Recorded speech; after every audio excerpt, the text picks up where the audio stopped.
So I'm still in need of support for the ministry here, and it's the end of the month, so my rent and utilities will be due soon. I also have the need for buying food throughout the month and other needs, such as buying some more clothes. And if there's anything medical that arises, of course, I'll have need of that. And I have some dental work that needs to be done. So I'm in need, is what I'm saying. And if you realize, as I say each time, what God has done in your life, in your heart, to rescue you out of the whole collection of individuals of the world and the corruption of them, sitting there waiting for the wrath of God to come on them in the end. And God has shown His mercy on you and called you out. He used a minister. Somehow He used a minister. Whether you saw the minister or you didn't directly, God used ministers to rescue you out of the whole collection of individuals, preaching the gospel. And I'm the minister here in Ukraine, preaching the gospel. And not only that, in a dangerous war zone.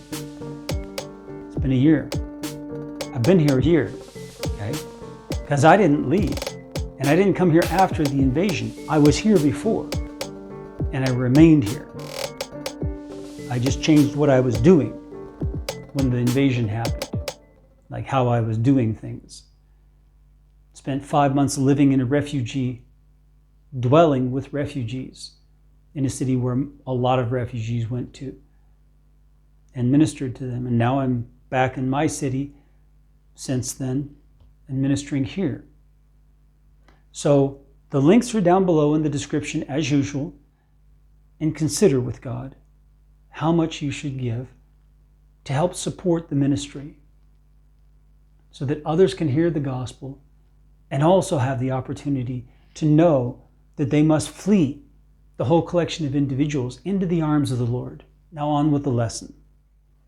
So today I'm going to introduce you to the difference between these two words that are translated world and earth in the New Testament. If you're talking about the Old Testament, you'd have to be reading Brenton's English translation of the Septuagint, which is Greek. If you're reading any of the other translations like the King James, New King James, NIV, NASB, or ESV, or all these others, they're based on the corrupt Jewish Old Testament that was made 1,000 years after Christ. And you need to be reading Brenton's English translation at least. You need to be reading ours, but it's not finished yet. So the places where it is finished, you need to rely on that. But second best would be Brenton's Septuagint English translation. You can get that at the link down below, Old Testament, that's on our website. Go there, you read about the Old Testament, the problems with these translations, and the Jewish scriptures that were made 1,000 years after Christ, and the Greek scripture of the Old Testament that was made 250 years before Christ by the Jews. So you can download a copy of it there. Let's get into this.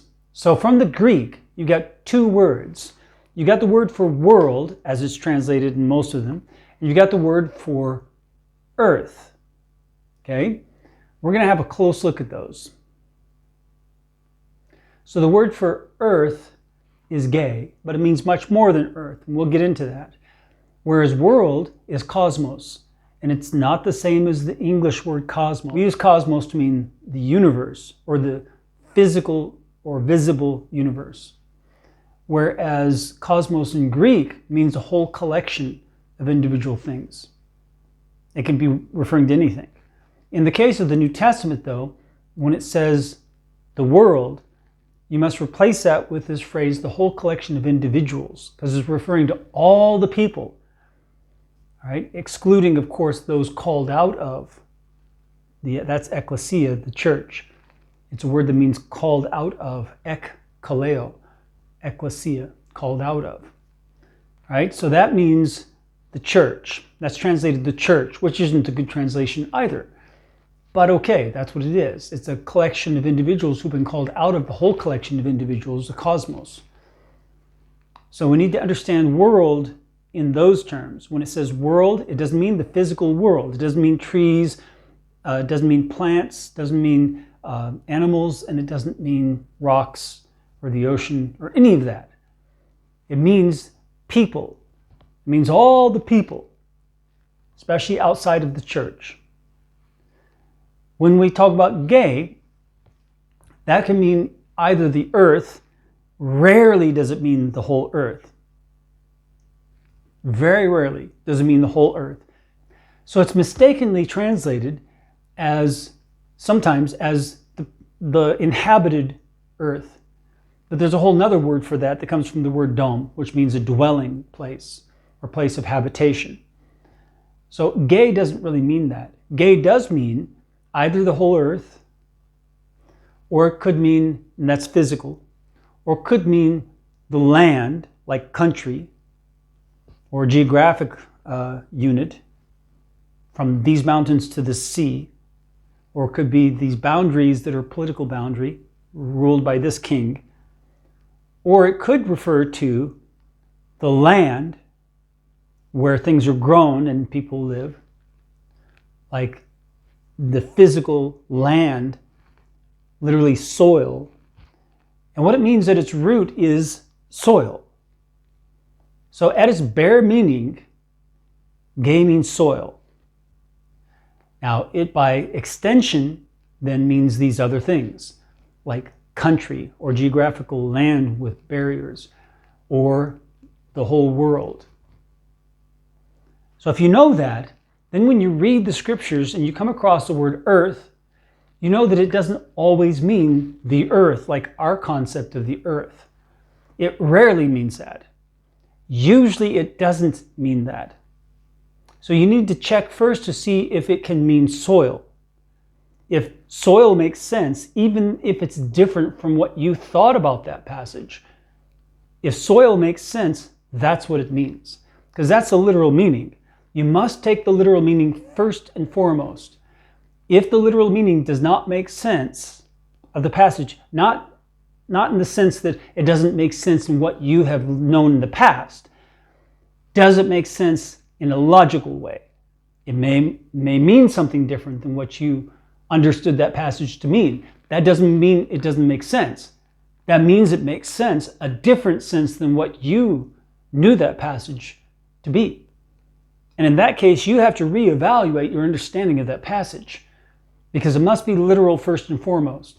And if it cannot function in the literal meaning, then you look for extensions of the meaning to use. All right? Now we're going to look at two places for these words. All right? These are going to be very interesting. So the first one's in Revelation. Turn to Revelation 11:18. And it says in the New King James, "The nations were angry, and your wrath has come, and the time of the dead, that they should be judged, and that you should reward your servants, the prophets and the saints." Saints means terrifyingly clean ones. It doesn't mean just anyone who believes in God. It means he who lives terrifyingly clean. "And those who fear your name, small and great, and should destroy those who destroy the earth." There's that word. Okay? That God should destroy those who destroy the earth. Does that mean the whole earth? Remember our rule. We start with the literal meaning. Soil. The ground. Where things grow. Where we get our sustenance from. To eat and live. The animals eat of the plants, and we eat the animals. We eat the plants, and they grow out of the soil. The soil is the nurture for our sustenance. Are we destroying that? Those who destroy the earth, God will destroy. Those who destroy the soil that gives the sustenance to people to live, God will destroy.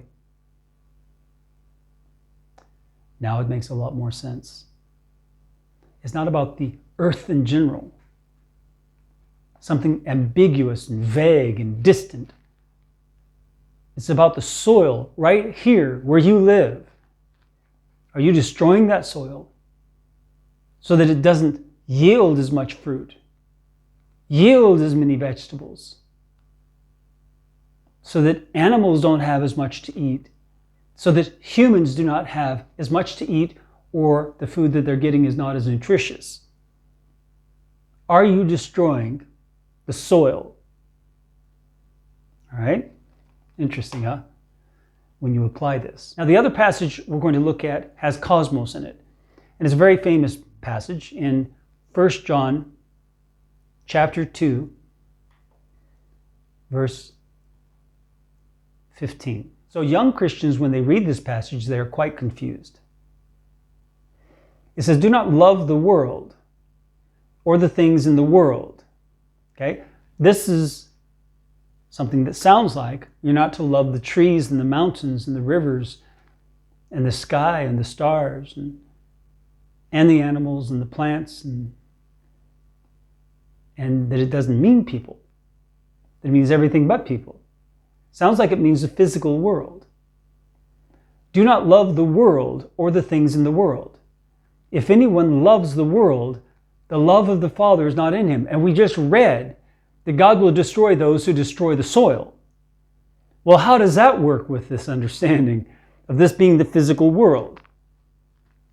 Well, the actual meaning of cosmos has nothing to do with it being the physical world, as in the earth, the soil, the mountains, the trees. It means the whole collection of individuals. And in this case, it means people, and we'll find out in a minute. It definitely means people here.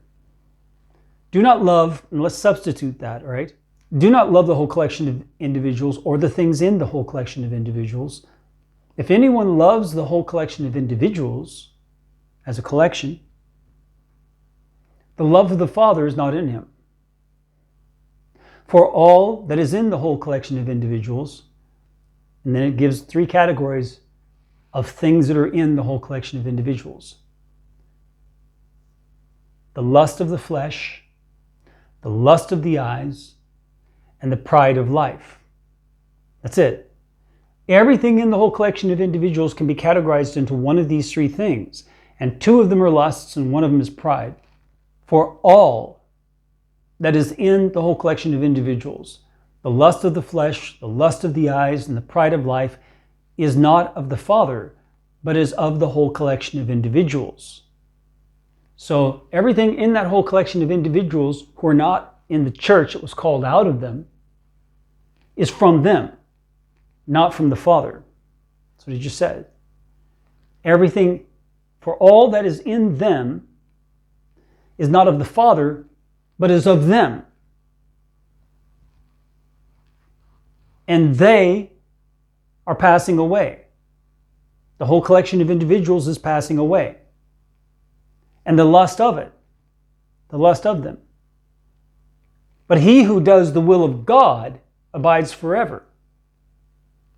So, you are to have inside you, all that is inside you must be of the Father, not of them that you were called out of. That's what the passage is saying, right? So because it's talking about the lust of the flesh, that means it's about people. Now it could be about animals too, right? But then we get to the lust of the eyes, and you go, that could be animals too. But then we get the pride of life, and that's not animals. That's human beings. So this is the whole collection of individuals who are human beings. But because everything that's in them is from them, and nothing that's in them is from the Father, they are definitely not including in that collection those called out of that collection.